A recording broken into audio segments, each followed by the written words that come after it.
ದುರ್ಗಾ ನಿಂತ್ಕೋ ದುರ್ಗಾ, ನನ್ ಮಾತ್ ಕೇಳು ದುರ್ಗಾ, ನಿಂತ್ಕೋ ದುರ್ಗಾ ಪ್ಲೀಸ್, ನನ್ ಮಾತ್ ಕೇಳು ದುರ್ಗಾ, ನಿಂತ್ಕೋ.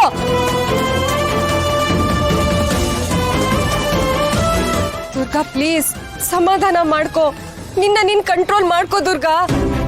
ಅಕ್ಕ, ಆ ಮಾಳ್ವಿಕಾ ನಿನ್ನ ಕೊಂದಿರೋದ್ ಮಾತ್ರ ಅಲ್ಲ, ನಮ್ಮಪ್ಪನ ಜೀವಂತ ಶವ ಮಾಡಿ ರಸ್ತೆಯಲ್ಲಿ ಹುಚ್ಚಿನ ತರ ಅಲಿಯೋ ಹಾಗೆ ಮಾಡಿದ್ಲು. ನಮ್ಮ ಇಡೀ ಕುಟುಂಬನ ಸರ್ವನಾಶ ಮಾಡ್ಬಿಟ್ಲಕ್ಕ. ನನ್ ಜನ್ಮಕ್ಕಿಷ್ಟು ಎಂತ ದಡ್ಡಿ ನಾನು, ನನ್ನ ಅನಾಥೆ ಮಾಡ್ದೋಳ್ ಪರ ನಿಂತ್ಕೊಬಿಟ್ನಲ್ಲ ನಾನು. ಎಂತ ಕತ್ಲಲ್ಲಿ ನಿಂತಿದ್ದೀನಕ್ಕ ನಾನು. ಎಂತೋಳ್ನ ನಮ್ಮ ಅಕ್ಕನ್ನ ಕೊಲೆ ಮಾಡ್ದೋಳು, ನಮ್ಮಪ್ಪನ ಜೀವನದಲ್ಲಿ ವಿಷ ಹಾಕ್ದೋಳ್ನ ತಾಯಿ ಸ್ಥಾನ ಕೊಟ್ಟು ಪೂಜೆ ಮಾಡ್ಬಿಟ್ನಲ್ಲ ನಾನು. ದುರ್ಗಾ ನೊಂದ್ಕೋಬೇಡ, ನಾನು ಹೇಳ್ತಿದ್ದೀನಲ್ಲ, ಇದ್ರಲ್ಲಿ ನಿನ್ ತಪ್ಪು ಏನೂ ಇಲ್ಲ. ಯಾಕಿಲ್ಲ ಅಕ್ಕ, ಎಲ್ಲದಕ್ಕೂ ನಾನೇ ಕಾರಣ, ಎಲ್ಲ ನಂದೇ ತಪ್ಪು. ಇಂಥ ರಾಕ್ಷಸಿನ ನಂಬಿ ತಾಯಿ ಸ್ಥಾನ ಕೊಟ್ಟು ನನ್ನ ತಲೆ ಮೇಲೆ ಕೂರ್ಸ್ಕೊಂಡ್ಬಿಟ್ಟೆ. ನನ್ ಜೊತೆಲೇ ಇದ್ದು ವಿಷಕಾರ ಸರ್ಪನೇ ಅರ್ಥ ಮಾಡ್ಕೊಳ್ಳಿಲ್ವಲ್ಲ. ನನ್ ಪುಟ್ ಮೇಡಮ್ನ, ನನ್ ಬಾಸ್ನ, ನನ್ ಜೀವ ಅಂತ ಪ್ರೀತಿ ಮಾಡಿದ ಪ್ರತಿಯೊಬ್ಬರಿಗೂ ಅವಳು ಅನ್ಯಾಯ ಮಾಡಿದಾಳೆ, ಅಪಾಯ ಮಾಡಿದಾಳೆ. ಇಂಥವಳ ನನ್ ಪೂಜಿಸಿ ಆರಾಧಿಸಿದ್ನಲ್ಲ, ಇದೆಲ್ಲ ನನ್ನೇ ತಪ್ಪು. ನಾಟಕನ ಅರ್ಥ ಮಾಡ್ಕೊಳ್ದೆ ನನ್ನವ್ರಿಗೆ ನಾನೇ ತೊಂದರೆ ಕೊಟ್ಬಿಟ್ಟಲ್ಲ ಅಕ್ಕ. ನನಗೆ ನನ್ನನ್ನೇ ಕೊಂದಾಕೋಬೇಕು ಅನ್ನೋಷ್ಟು ಕೋಪ ಬರ್ತಿದೆ ಅಕ್ಕ. ನನ್ನಂತ ದೊಡ್ಡರು ಇರೋವರೆಗೂ ಇಂಥ ಮನೆ ಹಾಳ್ರು ಇದ್ದೇ ಇರ್ತಾರೆ, ತುಂಬ ಕುಟುಂಬನ ಹಾಳು ಮಾಡ್ತಾನೆ ಇರ್ತಾರೆ ಅಕ್ಕ. ಇದಕ್ಕೆಲ್ಲ ನಾನೇ ಕಾರಣ, ನಾನೇ ಕಾರಣ, ನಾನೇ ಕಾರಣ. ದುರ್ಗಾ ಪ್ಲೀಸ್ ಹಾಗೆಲ್ಲ ಹೇಳ್ಬೇಡ, ನಾನು ಹೇಳ್ತಿದ್ದೀನಲ್ಲ, ಇದ್ರಲ್ಲಿ ನಿನ್ ತಪ್ಪು ಏನೂ ಇಲ್ಲ. ಧೈರ್ಯವಾಗಿರು ದುರ್ಗಾ. ನೀನ್ ಹೀಗೆ ಒಡೆದೋದ್ರೆ ಹೇಗೆ ದುರ್ಗಾ? ಮುಂದೆ ತುಂಬಾ ಅನಾಹುತಗಳು ನಡೆಯುತ್ತೆ. ನೀನ್ ಧೈರ್ಯವಾಗಿರ್ಬೇಕು, ಧೈರ್ಯ ತನ್ಕೋ. ನನ್ ಮಾತ್ ಕೇಳು ದುರ್ಗಾ. ಆ ಮಾಳ್ವಿಕಾ ಎಂತವಳು ಅಂತ ನಿನಗಷ್ಟೇ ಅಲ್ಲ, ನನ್ಗೂ ಗೊತ್ತಿರ್ಲಿಲ್ಲ. ನಾನ್ ಸತ್ ಮೇಲೂ ಎಷ್ಟೋ ಟೈಮ್ ವರ್ಗೂ ಅವಳೇ ನನ್ನ ಕೊಂದಿದ್ದು ಅಂತ ನನ್ಗೂ ಗೊತ್ತಿರ್ಲಿಲ್ಲ. ಅಂತ ಮಾಯಾವಿ ಅವಳು. ನಮ್ಮನ್ ಬಿಡು ದುರ್ಗಾ. ಶರತ್, ಶಾನ್ವಿ, ಮಾವ ಎಲ್ರು ಆ ಮಾಳ್ವಿಕನ ತುಂಬಾ ನಂಬಿದ್ದಾರೆ. ಅವಳು ತನ್ನ ಮಾಯಾ ಮಂತ್ರದಿಂದ ಎಲ್ರ ಕಣ್ಣಿಗೂ ಮಣ್ಣೆರ್ಚಿದಾಳೆ. ಅವಳ ನಾಟಕಕ್ಕೆ ಬರೀ ನೀನ್ ಮಾತ್ರ ಬಲಿ ಆಗಿಲ್ಲ ದುರ್ಗಾ, ನಾವ್ ಎಲ್ರೂ ಬಲಿಯಾಗಿದ್ದೀವಿ.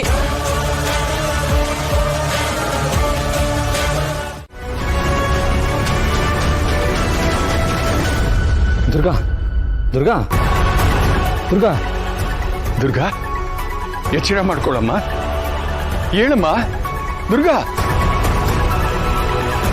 ದುರ್ಗಾ, ದುರ್ಗಾ ಕಣ್ಬಿಡು ದುರ್ಗಾ, ತುಂಬಾ ಟೆನ್ಷನ್ ಆಗ್ತಿದೆ, ಕಣ್ಬಿಡು. ಶರತ್, ಏನಾಯ್ತಪ್ಪ? ಗೊತ್ತಿಲ್ಲ ಅಮ್ಮ. ದುರ್ಗಂಗೇನಾಯ್ತು? ನಾವು ಬರ್ತಾ ಇರ್ಬೇಕಾದ್ರೆ ರೋಡಲ್ಲಿ ಸಿಕ್ಕಿದ್ಲು, ಅವಾಗಲೇ ತುಂಬಾ ನಡುಗ್ತಾ ಇದ್ಲು. ಶರತ್, ಮೊದಲು ದುರ್ಗಾನ ಒಳಗೆ ಕರ್ಕೊಂಡೋಗಿ ಮಲಗಿಸು, ನಾನು ಡಾಕ್ಟ್ರಿಗೆ ಫೋನ್ ಮಾಡ್ತೀನಿ. ಕರ್ಕೊಂಡೋಗಪ್ಪ, ಹುಷಾರು, ಹುಷಾರು. ಹಲೋ ಡಾಕ್ಟ್ರೇ, ಅರ್ಜೆಂಟಾಗಿ ಮನೆಗೆ ಬನ್ನಿ, ನಮ್ಮ ದುರ್ಗಾಗಿ ಏನೋ ಪ್ರಾಬ್ಲಮ್ ಆಗಿದೆ, ಪ್ಲೀಸ್. Thank you.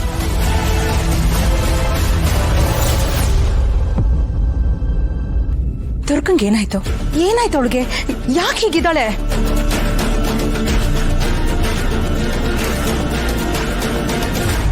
ಏನು ಗೊತ್ತಿಲ್ಲ ಮಾಳ್ವಿಕಾ. ನಾನು ಶರತ್ ಹೊರಗೆ ಹೋಗಿದ್ದಾಗ ಇವಳೊಬ್ಳೆ ದಾರಿ ಮಧ್ಯದಲ್ಲಿ ನಿಂತು ಹುಚ್ಚಿ ತರ ಜೋರಾಗಿ ಅಳ್ತಾ ಇದ್ಲು. ಏನೋ ದೊಡ್ಡ ಅನಾಹುತ ಆಗಿರೋ ತರ ಮುಖದಲ್ಲಿ ಆತಂಕ ಇತ್ತು. ನಾವು ಹತ್ರ ಹೋಗಿ ಕೇಳಿದ್ವು ಏನಾಯ್ತಮ್ಮ ಅಂತ. ಅವಳು ಏನೂ ಮಾತಾಡ್ಲಿಲ್ಲ, ಬರೀ ಅಳ್ತಾನೇ ಇದ್ಲು.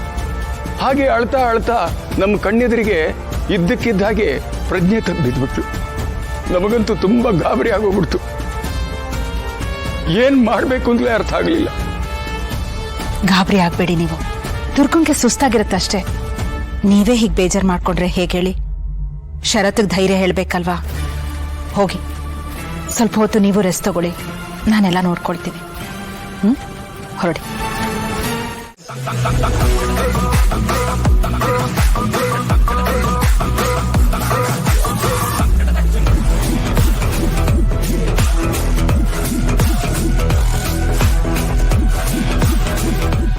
ಏನಿವತ್ತು ನಮ್ಮ ತರುಣ್ ತುಂಬಾನೇ ಸೈಲೆಂಟ್ ಆಗ್ಬಿಟ್ಟಿದ್ದಾನೆ.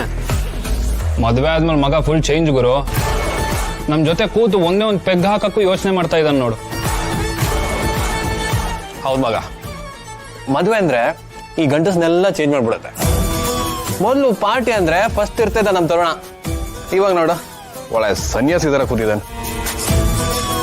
ನಿಮ್ಮಿಬ್ರಿಗೂ ಇನ್ನೂ ಮದುವೆ ಆಗಿಲ್ಲ, ಅದಕ್ಕೆ ಎಲ್ಲ ತಮಾಷೆ ಅನಿಸ್ತಿದೆ.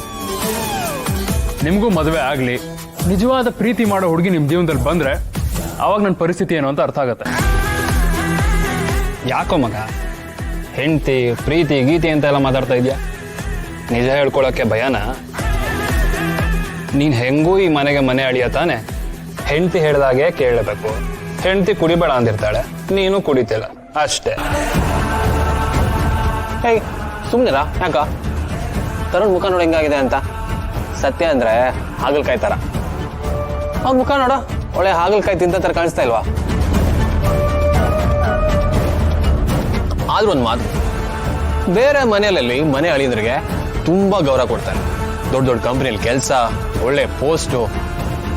ಆದ್ರೆ ನಮ್ಮ ತರುಣ ನೋಡಿದ್ರೆ ತುಂಬಾ ಬೇಜಾರಾಗುತ್ತೆ ಕಣ. ಇವನ್ಗಲ್ಲಿ ಬೆಲೆನೇ ಇಲ್ಲ. ಇವನಿಗಿಂತ ಕಡೆ ಅವನು. ಕರೆಕ್ಟ್ ಮಗ. ಕೆಲಸ ಇಲ್ದೇ ಇರೋದಕ್ಕೇನೆ ಇವನು ಮನೇಲಿ ಕೂತ್ಕೊಂಡು ಸುಮ್ಮನೆ ಪುಕ್ಕಟ್ಟೆ ಊಟ ಮಾಡ್ಕೊಂಡಿರೋದು.